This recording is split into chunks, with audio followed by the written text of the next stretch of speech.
And it contradicts on what I see and what the Christian Catholic, Roman Catholic practice. The question starts in there. I converted into Islam. I do my syahadat for the first time for the intention of getting married. In Filipino curriculum, we have the subject which tells us about Muslims. In Philippines, the first religion was Muslim. Assalamualaikum warahmatullahi wabarakatuh. I am Nasreen. That's my Muslim name. And in a Christian name, they call me Necel. I will give you a rough background of my story, how I became a Muslim. It started when I was in high school. And the search for religion is very intense that time. You know, teenager. And I graduated, I grew up, I was born and raised being a Christian Roman Catholic devotee. So in school we have religion subject, which teaches us about Bibles, who is Jesus, and we have learned that Jesus is a Messiah, or we call it as a messenger of God, a chosen one. And it contradicts on what I see and what the Christian Catholic, Roman Catholic practice. The question starts in there. And I start to question everything from that time. And then, I was so stubborn that time. I was young. I used to ask questions with our teachers. And then one of the brothers, the Lasallian brothers, I used to ask them a random questions that sometimes, they got nothing to answer me. So, and there is one also that I used to question about. This is what in Muslim we call it Torah, the one given to Prophet Moses. And in Christian, we have that, the 10 commandments given to Moses. There is in first commandment, thou shalt not worship idols. It was written in the Bible.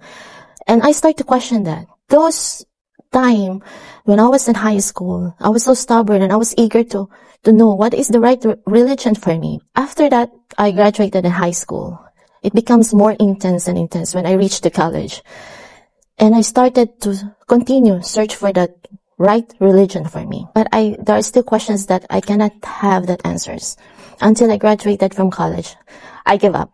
I said, enough, But never in my life, I crossed in my mind, I don't have that feeling of curiosity when it comes to Islam. Though Islam, I'm already exposed to that because in Filipino curriculum, we have the subject which tells us about Muslims. In Philippines, the first religion was Muslim. The first people who fight for democracy and the people who fight for Philippines are Muslim, They are all from Mindanao, scattered from Luzon and Visayas. So I knew that.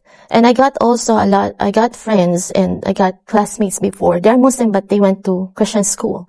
It's because in our province, it's not very much common to have an Islamic school. So those people who are from Mindanao, born and raised Muslim, they transferred to our province, which is in Visayas region, Negros Occidental. When they transfer there, all schools are Christian schools, Catholic schools, so they don't have any option but to go there. They want to acquire good education. Later on, after I graduated from college, I decided to work here in Bahrain. That was 2004. And then I met my husband, okay? I just want to go for that part. I met my husband and we decided to get married, okay? And then my husband said, but you need to convert into Islam. So what? Because, if I heard Islam and Muslim, it's a bad connotation for me. There's a bad impression. People, the messages, especially in media. But my husband told me, why you are here? If Muslim and Islam is, in your mind, it's like that. But my husband is a very understanding person. When that time he asked me to convert into Islam, he told me, I will not force you to practice and to become a practice Muslim. It's all up to you. It's your decision. Because my husband knows that, converting into Islam and becoming a Muslim, it doesn't, it's not easy. It's not that one flick of your fingers you will become a Muslim, So he knows that in my heart, I'm not ready yet. So I converted into Islam. I do my syahadat for the first time for the intention of getting married. So when we have our own family and we started to build our own family and we got kids, Islam is not really that strong foundation in the family. Okay, we practice the same, like Christian, the same, the same ways. My lifestyle, the same. There's no changes at all. The lifestyle is still there. The lifestyle of my children is the same lifestyle that I have. Western lifestyle is what we have, the same with my husband as well. So they're not exposed to Islam at all. Until time come that my eldest son went to school, next followed by my second son. And I remember when they have assignment in Islamic subject here in school, they were asked to memorize Surah Al-Fatiha. And I don't have any option. My husband was at work that time. So nobody will teach them or guide them to memorize that surah. So I called my husband. I asked him what I will do. I said, go for YouTube. Go to YouTube. Check. There is transliteration for that. I say, I go to YouTube. I check it. So as my children memorizing that surah, I'm also memorizing that with them. And suddenly when I start to recite that Surah Al-Fatiha, I can't explain that feeling, but then I suddenly cried. Without reason. My son, the second one, is asking me, Yusuf asking me, what happened, Mama? I said, nothing. Let's just continue. But at the back of my mind, I'm thinking, why I cried? And I don't understand this surah, Those are signs. The first sign that, I felt that there is Allah's intervention in me. That's the first sign that I have. And then second time is that I experienced, that was last year. We experienced a lot of problems, tests and trials in the family.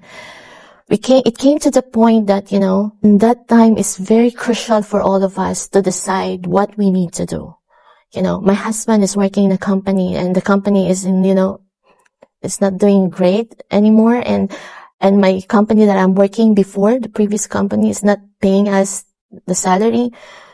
And the kids, they're going to school. So it comes to the point that what we will do, what we can do. Is it the best choice to go back to Philippines like that? All these trials came, for 13 years. I will not consider this year. For 13 years, I never think of Islam. It doesn't cross in my mind. I don't get that feeling of curiosity to know what is Islam exactly. It's just that last year, Ramadan time, with all of these trials that we've been through in the family, there is, the feeling that you are thirsty, that you want something, but you don't know how to get it, where to get it. That is the time. I'm sorry, I was crying. It's not easy to become a Muslim.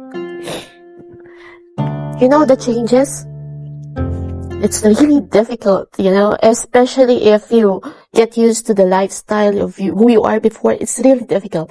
And no, this one, it happened after we've experienced a lot of trials in our family. Financial problems, kids, And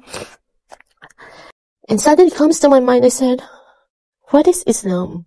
And it reminds me of what happened before when I was teaching the kids about that Surah Al-Fatiha, how to recite it. So, I started, the curiosity from that time, I started to feel like I really want to know Islam. And why is it, every time I see people who are Muslim here in Bahrain, especially those who are, straight, Muslim, practice Muslim, you can see that, if there is problem, they encounter problem, they are so much resilient, so much patience with it.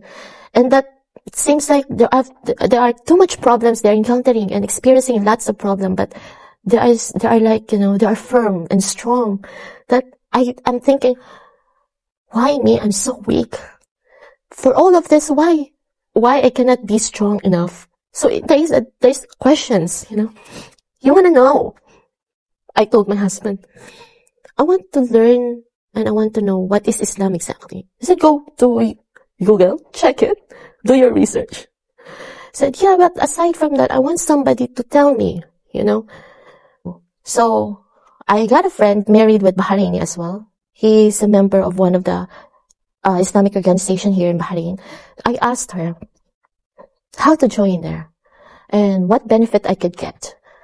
If I have questions, they think they can answer my questions. They said, yeah, sure. You want me to refer them? So they refer me to a friend and they refer me to a teacher.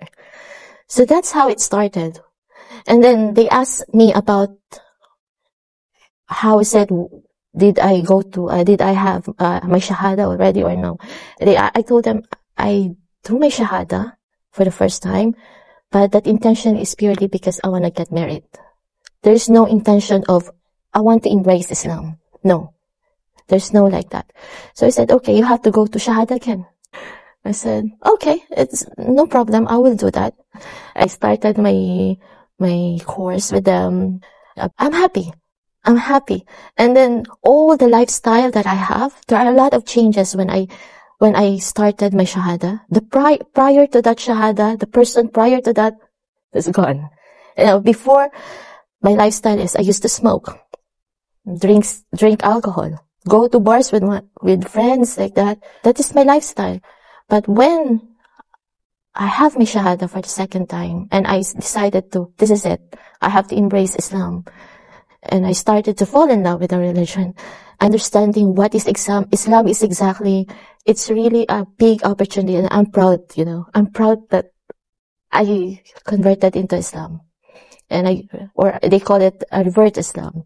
I felt, every time I have a problem, I felt like it's okay. This one will pass. Don't worry, because we learn in Islam that we need to accept things, we have that destiny, and I started to have a discipline to myself. Allah makes it easy for me. When the transition of change, it's really easy for me.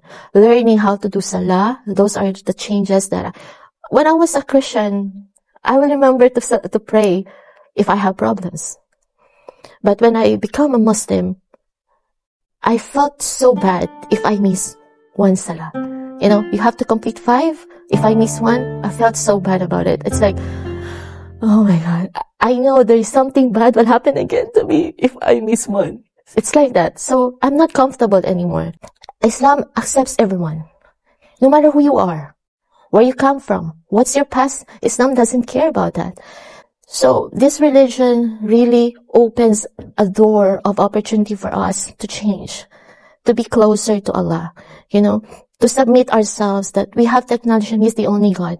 And we should not ever, associate Him with different or other gods, because He's the only one.